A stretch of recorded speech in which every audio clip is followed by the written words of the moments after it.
Hi, Assalamu alaikum. I am Dr. Nizamuddin Qasmi. I am a sexual disorders and infertility specialist working here at Saira Healthcare and Hijama Center, Barabanki Uttar Pradesh. देखिए, जिन लोगों में infertility होती है या वो लोग baby के लिए प्रिपेयर हो रहे होते हैं, तो जो लोग स्मोकिंग करते हैं उन लोगों में बहुत सारे क्वेश्चंस होते हैं स्मोकिंग से लेकर के कि क्या सच में स्मोकिंग करने से हमारे अंदर इनफर्टिलिटी हो सकती है, क्या स्मोकिंग करने से हमारे स्पर्म ख़राब होते हैं, स्मोकिंग करने से किस तरीके से हमारी बॉडी पे बैड इम्पैक्ट आते हैं। इस तरह तरह के क्वेश्चंस लोग हमसे यहाँ पर पूछते रहते हैं।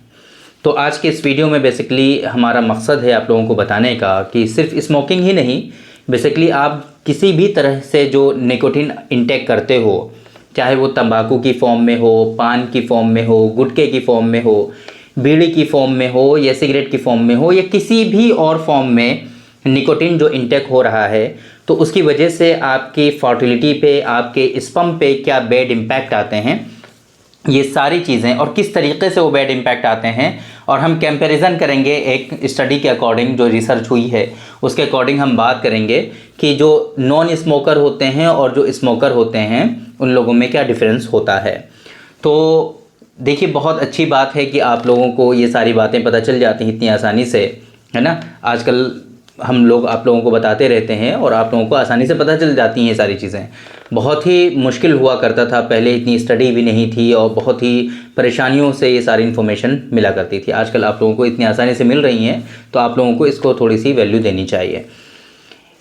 ये जो लोग स्मोकिंग करते हैं बेसिकली उन लोगों में जो स्पर्म की डेंसिटी होती है, स्पर्म की डेंसिटी की अगर हम बात करें तो 15% उनके स्पर्म जो होते हैं डेंसिटी कम पाई जाती है। 15% स्पर्म की डेंसिटी जो होती है वो डिक्रीज़ होती है। जो नॉन स्मोकर होते हैं उन लोगों के कंपैरिजन में जो स्मोकर होते हैं उनकी स्पर्म की डेंसिटी जो होती है वो 15% डिक्रीज़ पाई जाती है। यही नहीं कि सिर्फ डेंसिटी पे फ़र्क पड़ता है, स्पर्म का टोटल काउंट जो होता है उसके ऊपर भी फ़र्क पड़ता है। जो लोग स्मोकिंग करते हैं उन लोगों के स्पर्म आम तौर पे 17% स्पर्म पे हमने देखा है कि वो हमने भी देखा है, बल्कि जो स्टडी हुई है उसके बारे में हम बता रहे हैं। ये स्टडी के ही पूरे जो है हम रेशियो आप लोगों को बता रहे हैं।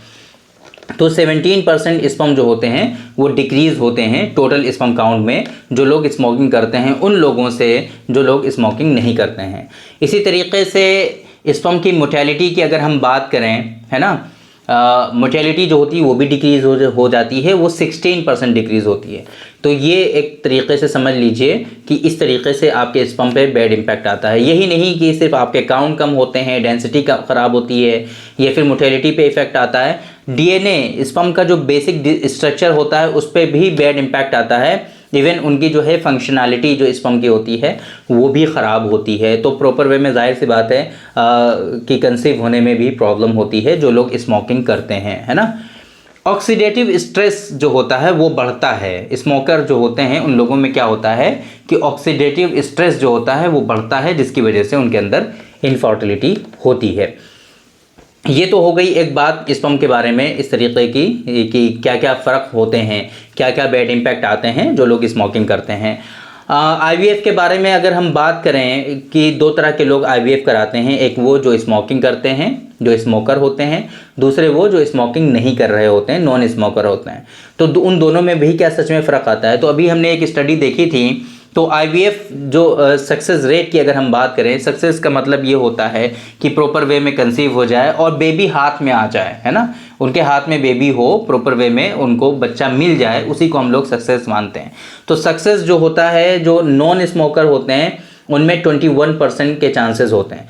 ऐसे आईवीएफ जो होता है नॉन स्मोकर्स में, उन लोगों में बेबी जो मिलता है वो 21% लोगों में बेबी मिलता है, आमतौर पे ऐसा देखा गया है। लेकिन जो लोग स्मोकिंग करते हैं उनमें ये डिक्रीजमेंट होता है काफ़ी ज़्यादा, और ओनली 7.8% लोगों में जो स्मोकिंग करते हैं, ओनली 7.8% लोगों में बेबी मिलने के चांसेस होते हैं। बस बहुत ही डिक्रीज़ है ये रेशियो, और स्मोकिंग से इतने ज़्यादा बैड इम्पैक्ट आते हैं आप लोगों ने देखा।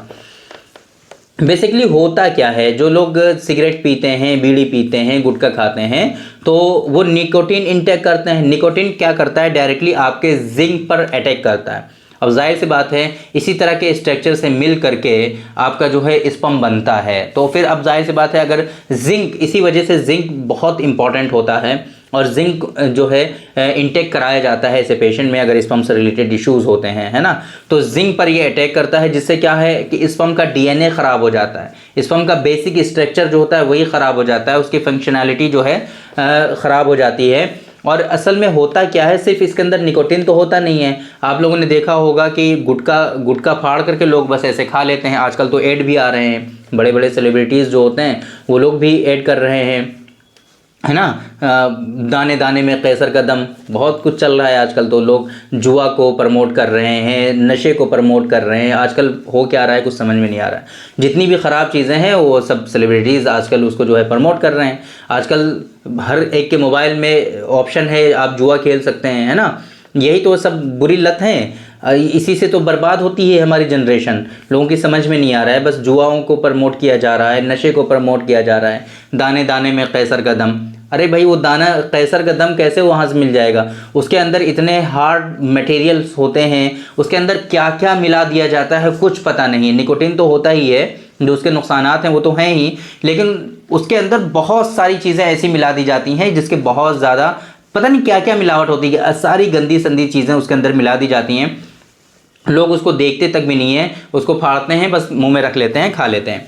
तो ये बहुत नुकसानदेह चीज़ें हैं, आप लोगों को इससे बचना चाहिए। तो ये डीएनए ख़राब करता है, आपका जिंक पे अटैक करता है, इसकी वजह से स्पर्म की फंक्शनैलिटी जो होती है वो ख़राब हो जाती है, स्पर्म प्रॉपर वे में फंक्शन नहीं कर पाता है।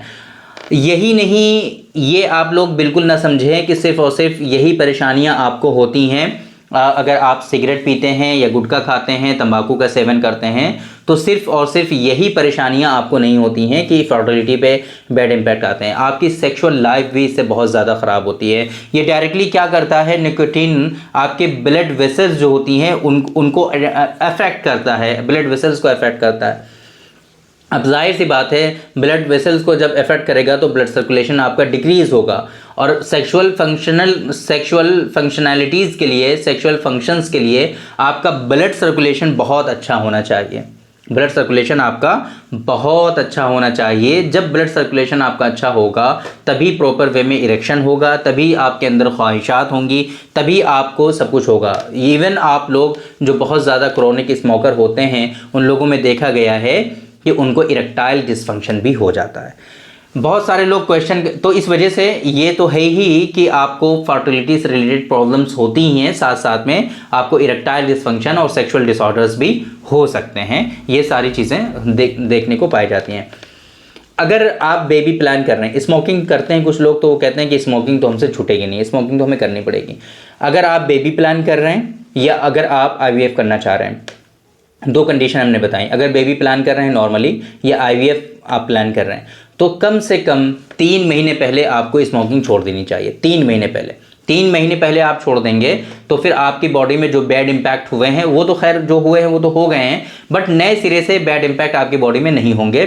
और स्पर्म चूंकि क्या है, इनका स्पर्मेटोजेनेसिस प्रॉपर वे में चलता रहता है, तो इनफर्टिलिटी में कम से कम 3 महीने के लिए अगर आप स्मोकिंग छोड़ देंगे तो फिर इनफर्टिलिटी में जो इफेक्ट, बैड इम्पैक्ट आपके स्पर्म पे आने वाले थे वो नहीं आएंगे। एक बात और आप लोगों को यहाँ पर समझ लेनी चाहिए, फादर जो होते हैं, फादर वो बहुत ज़्यादा अपने बेटों से मोहब्बत करते हैं। औलाद की मोहब्बत बहुत ज़्यादा होती है लोगों के दिलों में। आप लोग अपनी औलाद के लिए जो है परेशानी क्रिएट कर सकते हैं आज की डेट में अगर आप स्मोकिंग कर रहे हैं।